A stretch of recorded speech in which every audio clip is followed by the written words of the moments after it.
ಸರಿ, ನಾವು ಈ ವರ್ಷದಿಂದ ನಾವು ತೀರ್ಮಾನ ಮಾಡಬೇಕು. ಹೊಸದಾಗಿ ಆ್ಯಕ್ಚುಲಿ ಈ ಬೈಬಲಲ್ಲಿ ಇರುವುದನ್ನು ನಾವು ಫಾಲೋ ಮಾಡಬೇಕು, ಹಿಂಬಾಲಿಸಬೇಕು. बायबलमध्ये एक एक गोष्टी आहेत ते पण आम्ही पालन करायला पाहिजे. ಫಸ್ಟ್ ನಾವು ಇವಾಗ ಫೀಟ್ ವಾಶ್ ಮಾಡಬೇಕು. पहिला आम्ही एका पाय धुवणे एक गोष्टी आहे. ಸ್ವಾಮಿ, ನಾನು ಹೋದ ವಾರನೇ ಅದನ್ನೇ ನಾನು ಪ್ರಸಂಗವಾಗಿ ಕೊಟ್ಟೆ. गेल्या आठवड्यात मी तेच एक संदेश प्रमाणे दिले. ಸೊ ಯೇಸು ಸ್ವಾಮಿ ತಮ್ಮ ಶಿಷ್ಯರಿಗೆ ಅವರು ಶಿಲುಬೆಗೆ ಹೋಗೋದಕ್ಕೆ ಮುಂಚೆ 2 ವಿಧಾನ ಕಲಿಸಿಕೊಟ್ರು. येशू ख्रिस्त त्यांनी ध्वजस्तंभावर गेल्याच्या पूर्वी त्यांच्या शिष्य लोकांना 2 विषय परमेश्वर शिकून दिले. ಆಮೆನ್. ಆಮೆನ್. ಒಂದು एक गोष्टी ಕರ್ತನ ರೊಟ್ಟಿಯು ದ್ರಾಕ್ಷರಸ. पहिल्या गोष्टी देवाच्या शरीर मुरिವುದು ದ್ರಾಕ್ಷರಸ ಕುಡಿಯುವುದು. देवाच्या म्हणजे भाकरी मोडणे आणि द्राक्षरस पिणे. ಇದನ್ನ ನೀವು ಯಾವಾಗ ಇದನ್ನ ಮಾಡ್ತೀರಾ ಆವಾಗ ನನ್ನನ್ನು ನೀವು ನೆನಪಿಕೊಳ್ಳಬೇಕು ಎಂಬುದಾಗಿ ದೇವರು ಅದನ್ನು ಮಾಡಿಕೊಡ್ತಾರೆ. परमेश्वर सांगितले हे तुम्ही कधी करतात त्या वेळामध्ये तू आम्हाला आठवण करायला ಮತ್ತೆ पाहिजे. ಇನ್ನೊಂದು ಏನ್ ಮಾಡಿದ್ರು, आणि दुसरं परमेश्वर काय केले, ನಮ್ಮ ಒಬ್ಬೊಬ್ಬ ಶಿಷ್ಯರ ಕಾಲನ್ನ ಯೇಸು ತೊಳೆದರು. त्यांच्या येशूच्या शिष्याच्या पायाकडे जाऊन परमेश्वर त्याचा पाय धुवले.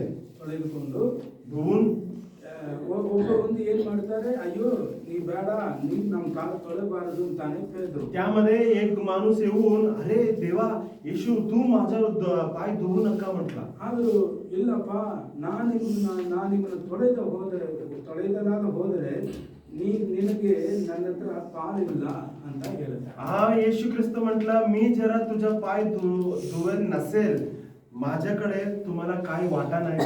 ಹಾಗೆ ನಾನು ನಿಮಗೆ ಮಾಡಿದನ ನೀನು ಮತ್ತೊಬ್ಬರಿಗೂ ಮಾಡಬೇಕು. त्याप्रमाणे मी तुम्हाला काय काय केले त्या सर्व गोष्टी तू दुसऱ्याला पण करायला पाहिजे. ಮತ್ತೊಬ್ಬರಿಗೆ ಯಾರಿಗೆ? दुसरा लोक म्हणजे कोणाला? ಯೇಸು ಶಿಷ್ಯರಿಗೆ ಮಾಡಿದ್ರು. येशू शिष्य लोकाला केले. ನಾವು ಶಿಷ್ಯರಂದ್ರೆ ದೇವರ ಮಕ್ಕಳು, ವಿಶ್ವಾಸಿಗಳು. शिष्य लोक म्हणजे देवाचा विश्वास. Hallelujah, hallelujah. ದೇವರ ಮೇಲೆ ವಿಶ್ವಾಸ ಇಟ್ಟು ದೇವರಿಗೆ ತನ್ನನ್ನು ನಿಜವಾಗಿ ಜೀವನ ಮಾಡುವವರ ಕಾಲುಗಳನ್ನು ನಾವು ತೊಳೆದೇವೆ. देवाच्यावर बरोबर विश्वास ठेवून त्यांच्या शिष्य लोक कोण आहे, त्यांच्या विश्वास लोक कोण आहे, त्यांचा पाय आम्ही एकमेकांमेक धुवायला पाहिजे. ಆಮೆನ್. ಇದು ಯೋಹಾನ 5ನೇ ಅಧ್ಯಾಯ 15ನೇ ಅಧ್ಯಾಯ 13ನೇ ಅಧ್ಯಾಯ 1ರಿಂದ योहान शुभवर्तमान 13 अध्याय 13ನೇ ವಾಕ್ಯವರೆಗೆ ನೀವು ಮಾರ್ಕ್ ಮಾಡ್ಕೊಳ್ಳಿ. ಇದು ನಾವು ಸ್ಟ್ಯಾಚ್ಯೂ ಒಳಗಡೆ ಹೋದ್ರೆ ಮತ್ತೆ ಇನ್ನೂ ಟೈಮ್ ಹೋಗುತ್ತೆ, ಟೈಮ್ ಇಲ್ಲ. तुम्ही मार्क करून ठेवा. जॉन 13-14 वाक्य मात्र ओदी. योहान शुभवर्तमान 13 अध्याय 1 ते 13 वचन पर्यंत. 13ನೇ अध्याಯ 13, 14, 15. आता 13 आणि 14 वचन वाचूया. तुम्ही मला गुरु व प्रभू असे संबोधत करतात आणि ते ठीक बोलता, कारण मी तसा आहेच. म्हणून मी प्रभू व गुरु असूनही जर तुमचे पाय धुतले तर तुम्हीही एकमेकाचे पाय धुतले पाहिजे. Amen. Amen. Hallelujah, hallelujah, hallelujah. ಕನ್ನಡದಲ್ಲಿ ನೀವು ನನ್ನನ್ನು ಗುರುವೆಂದು ಕರ್ತನೆಂದು ಕರೆಯುತ್ತೀರಿ. ನೀವು ನನ್ನ ಗುರುವೆಂದು ಕರ್ತನೆಂದು ಕರೆಯುತ್ತೀರಿ. ನೀವು ಕರೆಯುವುದು ಸರಿ. ನೀವು ಕರೆಯುವುದು ಸರಿ. ನಾನು ಅಂತವನೇ ಹೌದು. ನಾನು ಅಂತವನೇ ಹೌದು.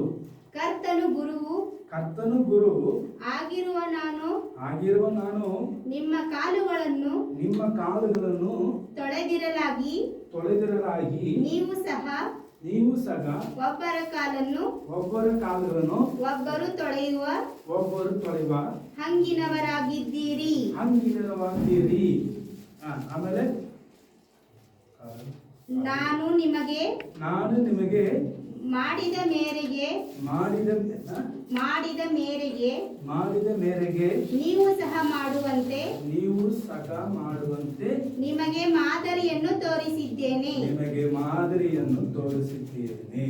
ಆಮೆನ್. ಹಲ್ಲೆಲೂಯಾ. ಹಲ್ಲೆಲೂಯಾ. ವಿಶ್ವಾಸದಿಂದ ಎಲ್ಲರೂ ಎದ್ದು ನಿಂತ್ಕೊಳ್ಳೋಣ. ಒಂದೇ ನಿಮಿಷ.